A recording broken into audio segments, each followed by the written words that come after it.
ഭീമനും വന്നതേ ഒരു സന്തോഷ വാർത്ത പറയാൻ വേണ്ടിയിട്ടാണ്. നമ്മുടെ ഭീമൻ്റെ ഫസ്റ്റ് മാറ്റിങ്ങിലുള്ള അമേരിക്കൻ പുള്ളി ഫീമെയിൽ ഇന്നേക്ക് ലിറ്റർ ഇറങ്ങി. മൊത്തം 6 പപ്പീസ് ഉണ്ട് കേട്ടോ. അതിൽ ഒരാൾ ഇച്ചിരി വീക്കാണ്, ബാക്കി 5 പേര് നല്ല ഹെൽത്തി ആയിട്ടുണ്ട്. ലാസ്റ്റ് പപ്പിക്ക് ഇച്ചിരി ബ്രീത്തിൻ്റെ ഒക്കെ ഇഷ്യൂ ഉണ്ട്, പക്ഷേ ആൾ അത്യാവശ്യം സെറ്റാണ് കേട്ടോ. കന്യാകുമാരിയിലാണ് പപ്പി ആയിട്ടുള്ളത്.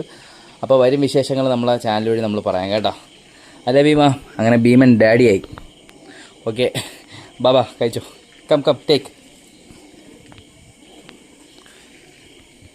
അപ്പോൾ ഓക്കെ ബൈ.